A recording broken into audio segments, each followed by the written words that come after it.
Welcome to another edition of Be the Change Georgia, where we amplify the voices of the inspiring business leaders surrounding the B Corp and social impact movements across the Southeast to help you learn how to build your legacy at the intersection of people, planet, purpose, and profit.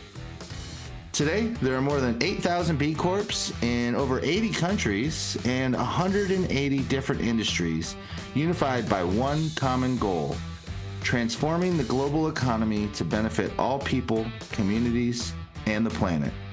If you want to learn how to plug into our purpose-driven business community alongside the inspiring leaders we feature on this show, check us out at belocalgeorgia.com or on Instagram or Facebook at belocalgeorgia, and we'll hope to meet you at our next event. Today, we're joined by Marie Davis, Executive Director of the Georgia Center for Employee Ownership. We'll be exploring how businesses can transition to employee ownership, a move that preserves the founder's legacy and empowers their employees in the process. Marie shares with us her personal connection to this work, reflecting on how her family's business could have possibly lived on if her parents had known about employee ownership models. Marie will also break down the different forms of employee ownership, from ESOPs to employee ownership trusts to co-ops, and discuss how these models provide real financial and cultural benefits for business and their teams, or as she puts it, a win-win-win. If you're a business owner, an entrepreneur, or just someone interested in how companies can build lasting wealth for employees, this is an episode you won't want to miss. Enjoy. Marie Davis, it is a pleasure to finally have you on Be the Change Georgia. I'm excited to talk employee ownership, talk all the things with you that I've gone down the rabbit hole with. So I guess I'll start with welcome to the show. Thank you so much, Nathan. It's great to be here. Longtime admirer of yours. Well, the feeling's mutual ever since the first time you invited me to one of your events, and I went, "What is this?" and honestly, just a topic I had no real understanding of, and I think I'm still basically scratching the surface. I wouldn't even say I know enough to be dangerous. I know enough to know that I love the idea of democratizing capital. I love the idea of creative ways to retain great employees. I love the idea of actually investing in our employees and rewarding them for, decades of hard work and sharing in some of that profit. So I'm excited to unpack all the things. I might not have even gotten that right. But we have the expert today from the state of Georgia around employee ownership. So if you're okay with it, let's get right into it. Let's do it. Well, as I just demonstrated, many business owners may not be familiar with the Georgia Center for Employee Ownership or the concept in general. We'll get more into the concept later in the episode, but what is GACEO and what exactly are y'all here to do? Like, what is your mission in the state and I guess greater to just the parent organization as well? Okay, so our parent organization is EOX, Employee Ownership Expansion Network, and they've been around about 7 years. And they were really created to be the nonprofit vessel of employee ownership.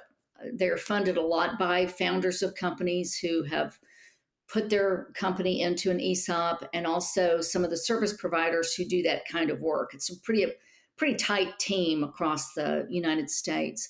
And they were tasked with creating state centers. So they have created, in 7 years, 14 state centers, and Georgia's been around a little over 5 years. And so the Georgia Center for Employee Ownership, and if you want to look up another state center, you can go to our website or go to EOX. Most of them are the same little acronym. Texas is TXCEO, Alabama is ALC. You get the idea. So it stands for Center for Employee Ownership. And so what we do is we provide nonprofit information at no cost to business owners and to individuals, to those people who should know, the providers for small businesses such as lawyers, CPAs, financial planners. We talk to them about this totally forgotten thing called employee ownership, which was created by Congress back in the 70s, believe it or not. Wow. And you kind of like it was interesting as we were kind of talking about what we want to talk about and what you want to cover and what we want to cover and the whatever the Venn diagram overlap. But I have to ask because your story around employee ownership, it was I had no idea that it was like that personal and it was like familial and like so if I mean as much as you want to share a little bit about like your passion in this space and then we'll kind of unpack the whole like what are they and everything. But I think that story like it is so incredible to hear you tell it. And I was sitting here like jaw on the floor the first time I heard it. So if you kind of want to talk about your own tie in to this community and your passion behind your work, I'd love to Oh, share that with the absolutely. listener. So I was in the financial world back in the 80s, so I knew what an ESOP was. I don't know why I didn't think to explain this to my parents. But anyway, my parents came from Alabama in 1955 to Atlanta. My father went to work as a groundskeeper for Georgia Tech. He had a master's in horticulture and a master's in landscape architecture. Went from World War II to the GI Bill, and his whole idea was to start a company. And so he did on the weekends and finally built it up enough to where you got to remember this is before Home Depot, Pikes, Lowe's, all that. And so it was quite a thing out on Buford Highway. If any of you know where that is, it's now a Vietnamese mall. But anyway, so for nearly 50 years, they had a huge nursery and a huge store that would rival a small Walmart neighborhood store. That's how big it was. And they sold everything from soup to nuts. Anyway, they had two huge landscape teams that mostly did corporate work, not necessarily individual homes. And at one time, they had 41 employees. Well, they were so busy running their company that they just didn't keep up with things. In fact, when my father got sick at 78, he still had not written a will. This very intelligent man, and my mother, who also had a master's degree, still had not done a will. And you would think business people would do that, but they work 7 days a week. So, anyway, when my dad passed away, we ended up auctioning the business. Why? Because he was the business. And those employees, we just lost the legacy of a great business, the Atlanta Garden Center.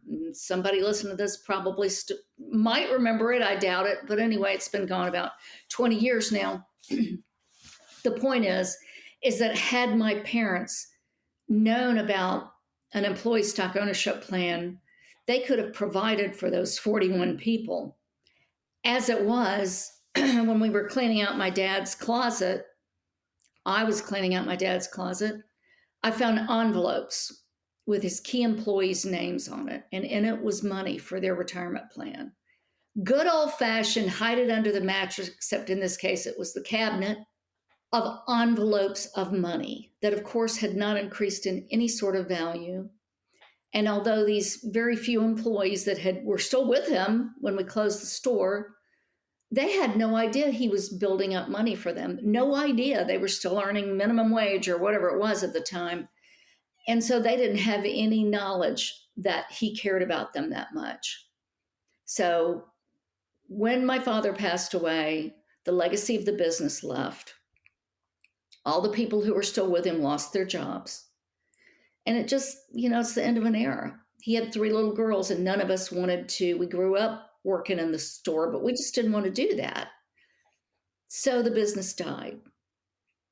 So it is very personal for me. And so when I once again was reminded of this wonderful thing called an ESOP, an employee stock ownership plan, in fact, that's really why they hired me, was to tell this story. I told that story, and my boss and our board member looked at each other and said, "We need you to tell that story and how this could have been prevented," which it easily could have been. So that's how I got really back into this world. And now the more I talk to these companies, the more excited I get and can tell a lot more stories about preservation of legacy, preservation of employees and capital, and just a planning for the future for wonderful stories. Well, I think it's really cool too because in the B Corp space, we're doing so much around impactful work, and creating businesses that people want to work for and people want to do business with, and we have all these, we take care of our stakeholders and we take care of our team, and we, I mean, even the new standards are going to a living wage requirement, and environmental stewardship and all these things. And it's like, I think what has appealed to me has been that ability. And I remember the first time I heard this term, I was out in Nebraska at a conference last year, and one of the guys who puts the conference on has gone employee ownership. He's kind of stepped out of the CEO role, and now he's trying to help other companies take this step. And he started talking about evergreen companies and these companies that last for hundreds of years. And like, what a cool, otherwise we're in a weird way, we're kind of reinventing the wheel with every generation of business owner. And then you exit, and then what happens to your baby? And really, we're not thinking about what is the long-term legacy and the long-term impact that we are building as business owners. Or are we just doing this for 10 years and it's going to be a great place to work, and then somebody's going to buy it from us and out we go? And, we might align that buyer with our vision.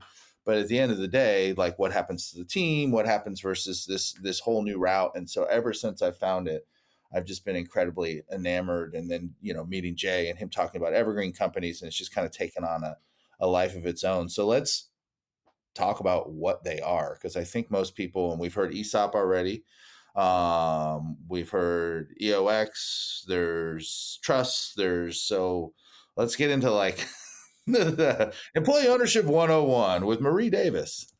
Okay, so this is we could talk for like 5 hours. We've done it before, but let's talk about what we're talking about here and what size company would be interested. So with an ESOP, the stock is owned by a trust. It's really a great vehicle. Now, the catch with an ESOP is it has to be at least 25 to 30 employees. Now, some companies it might be 50, some could possibly do it by 20. You've got a great employee-owned company there in Athens called Joma Construction. They are 100% employee-owned. They did it with very few employees.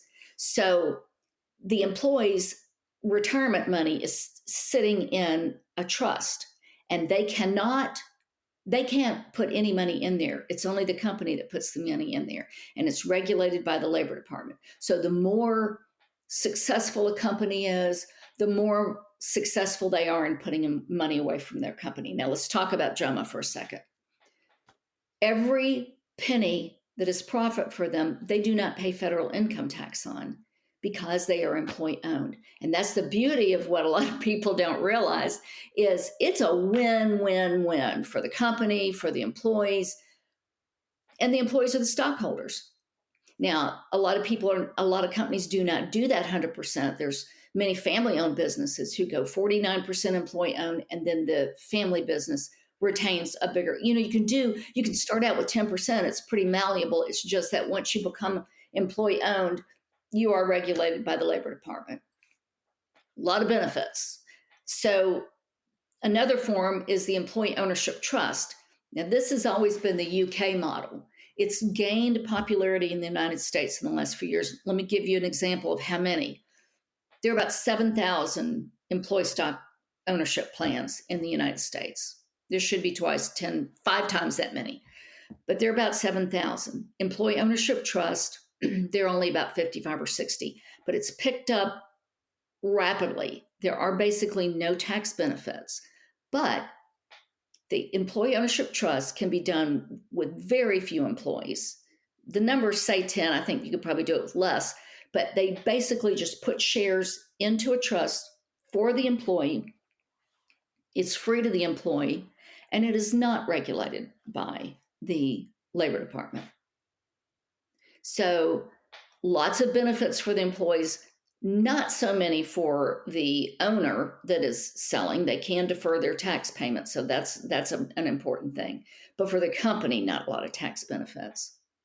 So with an employee-owned company, employee stock ownership plan, nothing really changes. The employees do not run the company. The board stays the same. They simply add a trustee, and they're regulated. That trustee is responsible for making sure they don't get in trouble with the Labor Department. An employee-owned trust, nothing changes either. But the founders can direct a lot of things in that trust, just like your family trust. In this state, in this country, it's called a perpetual purpose trust, really is what it is. But let's just say you take your family and you put it in that trust. It's the same concept. You can provide for your family in that trust, and that's what a company would be doing. So the other form is called cooperative, and there are many, many cooperatives in the country. There's a lot of reasons for this. A very, very small amount of people, probably even two or three, can do it. So for a very small business, it's never going to even grow big enough to bother with a trust. They can become a co-op. And the very largest one in this country is REI. Most of us know that. We bought shoes or gummy bears or something there. And so you have to buy into the cooperative, same concept. Everybody, and not everybody has to buy in, not all the employees. Like with an employee stock ownership plan, everybody's got to be provided for. With a co-op, you can have 50 employees and only 5 buy in. And so what that means is whoever buys in has an equal vote. Whereas the governing board still takes care of the employee ownership trust. In an ESOP, it's still the board and the trustee. But in a co-op, let's say, and there's a lot in Athens. So if you are a business founder and you start a co-op, you then lose your voice as a founder. You still have your vote, but the next person that comes in has the same vote as you.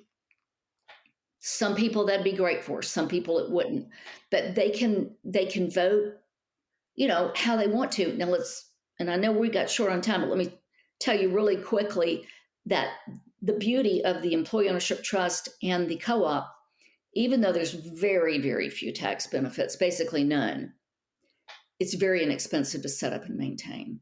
So a smaller company can do either one of those, very minimal cost and not ongoing. And you have a great friend that has an employee ownership trust, Maren Oka. Yep. You know Maren very well. She's a big proponent of employee ownership trust. And an ESOP is very expensive. It's expensive up front, but then you get those massive tax benefits. So let's just talk about JOMA. We're pecking on them this morning. One of these days, I'm going to get them to certify too, Mackenzie, if you're listening. Yes. Let's. Do. I have the full circle. I have an engineering firm. I have an architect firm. I just need my GC now. There you go. Building the B Corp circular economy in Athens. And they are such a great example of that was a family business. If you ever heard of one, the name is from John Newland and his wife, Joma. And I've interviewed them and heard them talk about, we're a family. And they thought, we want to take care of our employees. One of the questions we had talked about was why we're pushing people to do this now. Let's talk about Joma. Everybody's young. So here's this founder, this great, great company. Joma, Mr. Newland's pretty young, very young compared to most people. He did this before he has any plans of leaving the company. So he's still running his company. He's still putting money, tax-free money, into the ESOP. He's still running the company. He's still enjoying all these years of still being there and watching these people grow and stay and not leave, because why would you leave? Where would you go that would be a better deal? So that is just a wonderful, wonderful example.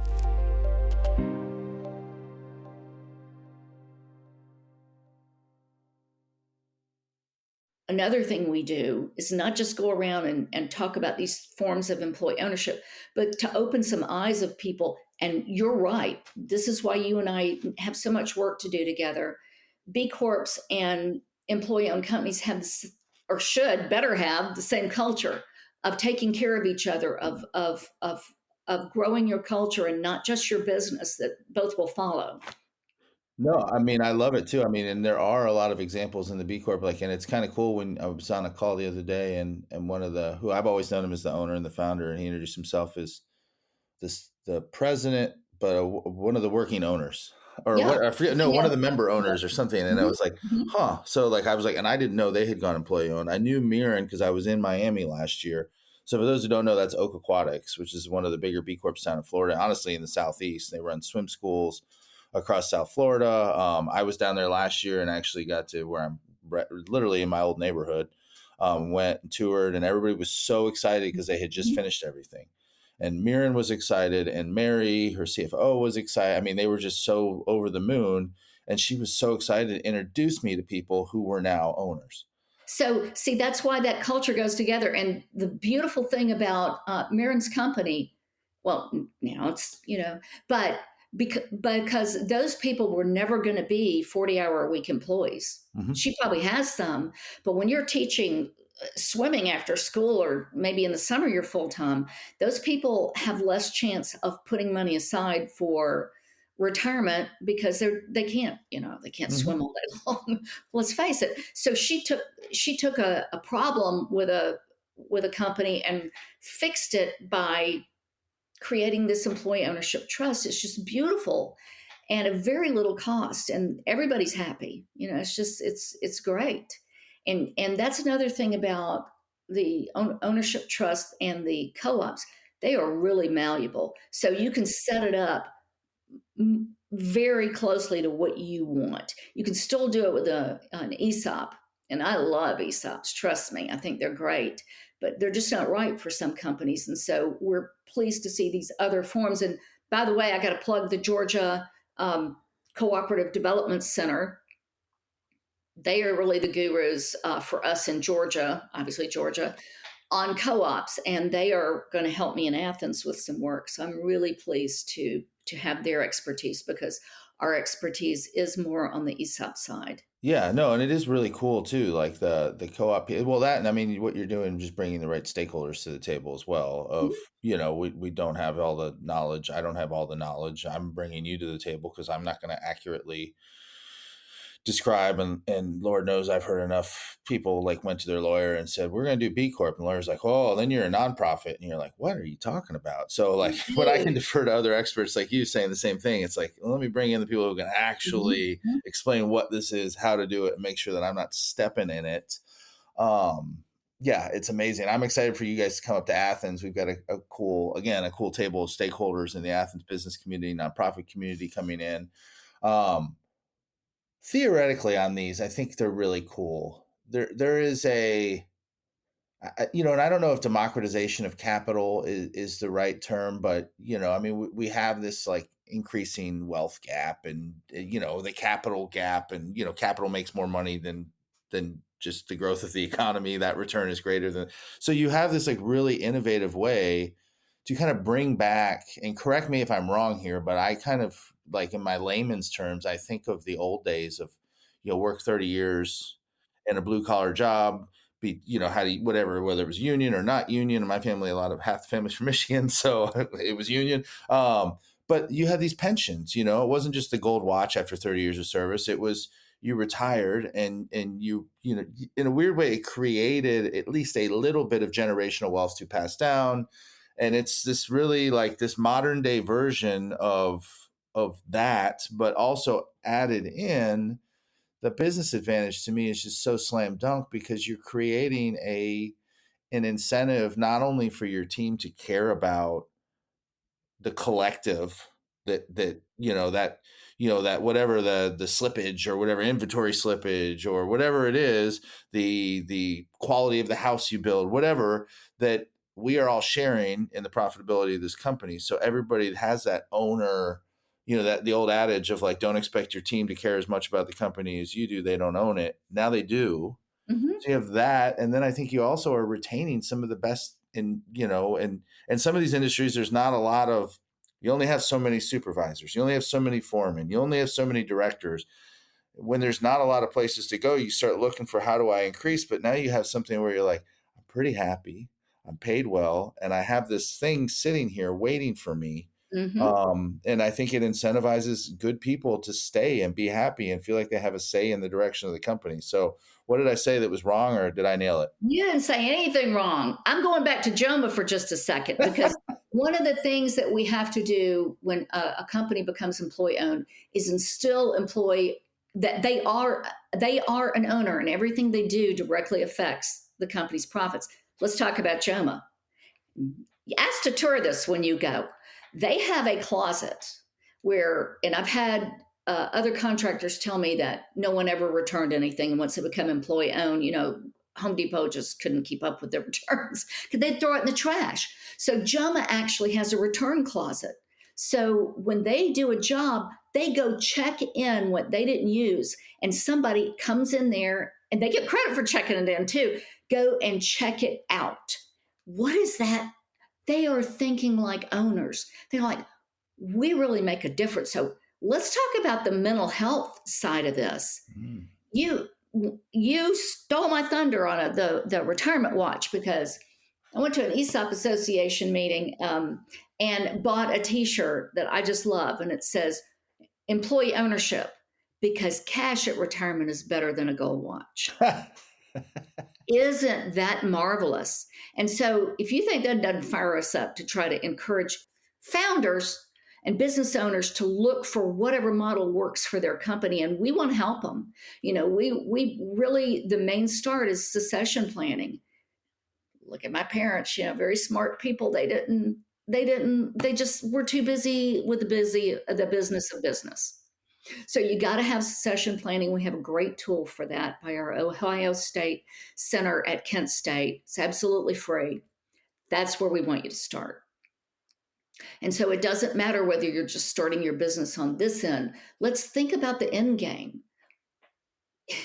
You said something earlier about how things have changed. I did a presentation to a CEO group not too long ago, and I floored them by saying that, did you know that people that you are interviewing are 60% more likely to want a job with you if you have a strong culture? 60% more likely, not the extra dollar in their pocket. Mm-hmm. The younger generation, and hopefully everybody starts looking at business this way. This is my life. I want to make a difference. I want to feel different. And you walk into an employee owned company and you just know it. Walk into the largest one in this country. I say this everywhere I go, that people are sick of hearing it probably, but walk into Publix. They are 100% employee owned, started out as a family business. They have been for, I don't know, 30 years. I really don't know. But walk in there and look. Watch how people are putting stuff on the shelf, and then walk in another grocery store. Mm-hmm. It won't take you long before you see the ownership factor. And this is a way for people to, they're not voting on the important things of the company. That's not the way it works. There's still that board of directors. There's hopefully still that founder there, but they have a say in the outcome of their own retirement money that's put away at no cost to them. They could still have an IRA. A lot of companies still have profit sharing that are employee owned. But remember, profit sharing came after employee ownership, and there's a cap, of course, on how much you can put in there. How much, by the way, if anybody's got a profit sharing plan, please do the maximum, even if you have to eat crackers. It's free money. The company has to match you, but if you got to choose between a company with a great profit sharing plan and an employee owned company, please. And by the way, if you go to our website or any of these other states, you live somewhere else, you're thinking of moving, you can hit where it says Georgia, Texas, whatever. And there's a drop down and it talks about all the employee owned companies. It's not up to date. By the way, there's another great 100% employee owned company in Athens that has a gorgeous warehouse down there on 78, Georgia Spa. Mm. Birthed right outside of Athens, but they've got they're 100% employee owned. It's on their website. It's probably on their door somewhere. But another great employee owned company. Well, the crazy part that you're hitting these too is like the plethora of industries. Like the one and I'm drawing a blank. I want to say Mindspring, but I'm not 100% sure. But it was Jay Wilkinson. Anyway, I know that. But like consulting company. Mm-hmm. There's we've talked about Joma as a general contractor. We talked about Publix, it's a grocery store. So we've talked about Oak Aquatics, it's a swim school. So you have these different like varying, and whatever you want to call white collar, blue collar, like all of the high tech, highly whatever, like advanced degrees and technical trades that are honestly making a comeback because of the cost of higher education now. And so you're seeing this like variety of industries taking this step. And I think it's really, really cool because, I don't think it gets talked about enough in some of these circles of like, again, the ultimate way to really empower your employees and to provide a great experience and like to bring some humanity back to the workplace. It's just so unique and so cool. And I'm so glad you invited me into this world. And, between some of our shared Matthew Epperson, who lives in Athens. Yes, bless Matthew Epperson. He introduced me to you. So that those connections of like making this world smaller. And I would say too, to anybody who's thinking about this, because as you were talking about that succession tool, I was thinking about the B impact assessment too, where I'm like, look, it's a free thing. Come do it. Yeah. Like, it's not going to hurt your business to go through and kind of, and if you're a business owner thinking about an exit, or you love what you do, and I know these people too, and they're riding it till the wheels fall off until somebody takes the keys out of their hands.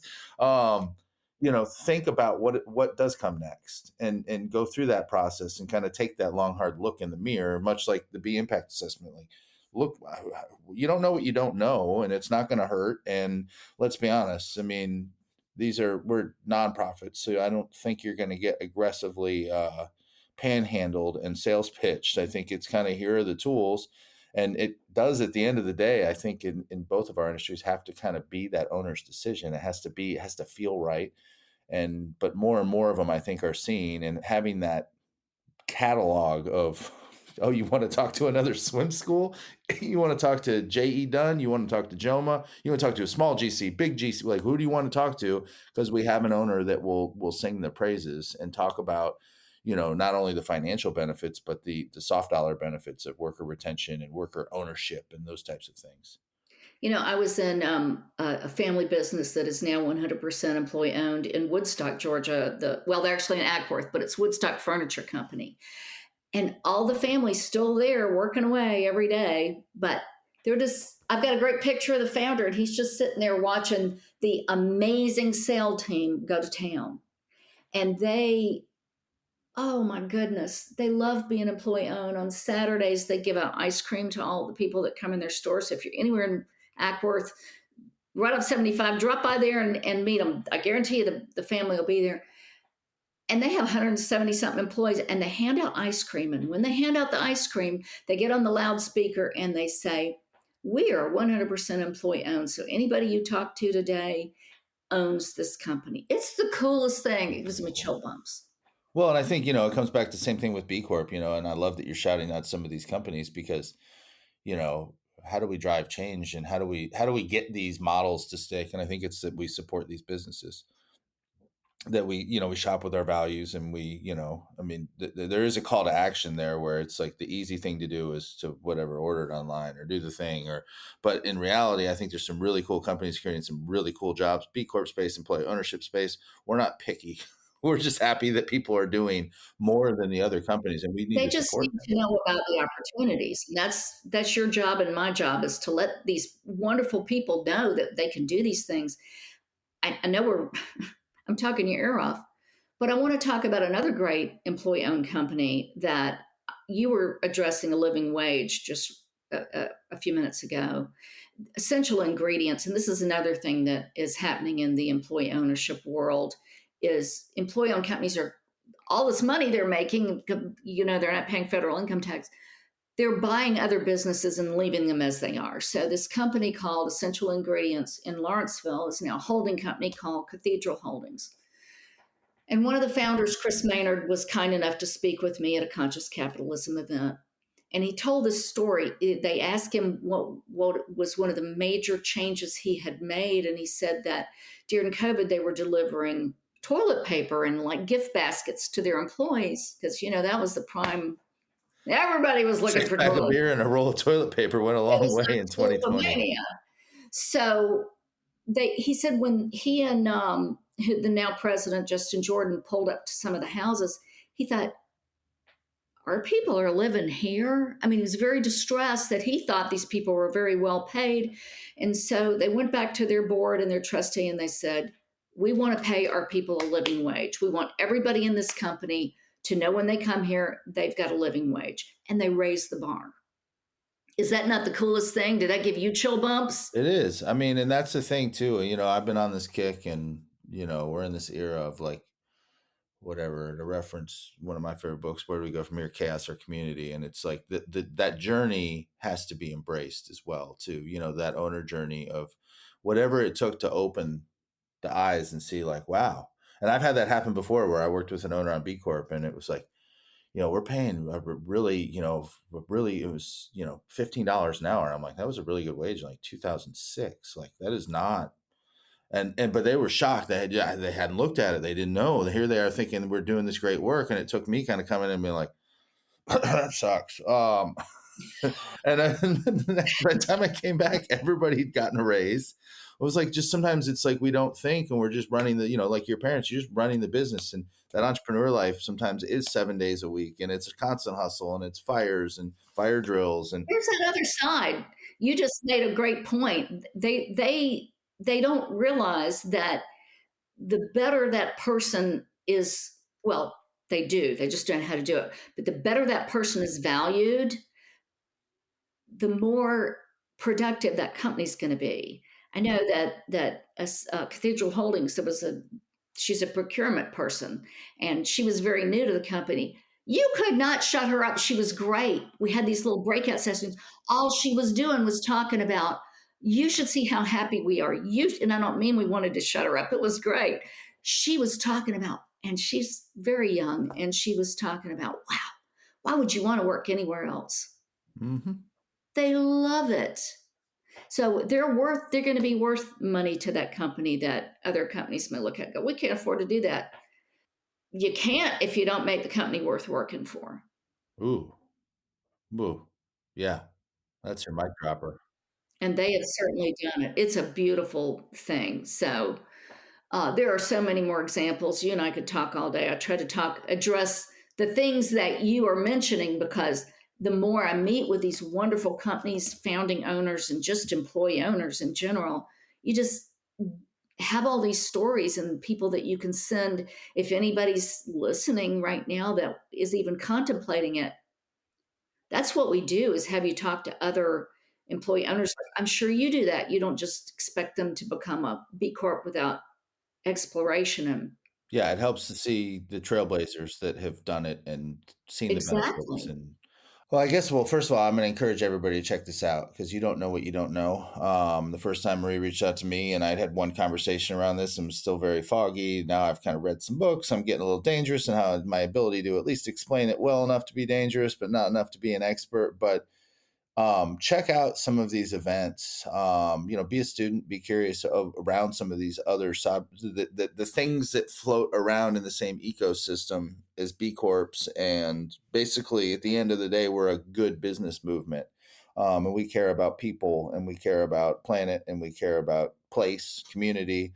And this is a very, very, very worthwhile idea and concept to explore and advocate for, both at your own company and in your communities. So I encourage you to check out both EOX Network for your local chapter affiliate, your local Marie, and then get involved and go check some of these out. Because I know since I've been going and I've met some of both the founders and the owners, it has been a kind of an eye-opening experience to hear that, because you can hear Marie wax poetically just like you can hear me wax poetically about B Corps, but until you meet the people affected by those decisions and hear them wax poetically, I don't know that you'll fully appreciate how incredible some of these advancements in capitalism are. Totally agree. Well, Marie, thank you. We'll share show notes out in the links, but don't be a stranger. Even if you just want to jump on a call with Marie, reach out to her, and kind of, if you're a founder or you have decision-making authority at a company, or you're just somebody that's a community leader and wants to be able to talk to your member businesses about this concept, get in touch with Marie, plug her in. That's what she's here for. And she's an incredible resource and an incredibly friendly person. Nathan, thank you so much. This was so much fun. I know. And we could go for hours. We'll do that when you're in Athens in a couple of weeks. See you soon, and keep up the great work. Can't wait. Well, that wraps up another edition of Be the Change Georgia. We're grateful, as always, for the opportunity to serve you with this content and grow this incredible community of purpose-driven B Corp leaders. If you haven't already, we would be grateful for you to rate this show wherever you get your podcasts by simply tapping the number of stars you think it deserves and sharing it with a friend.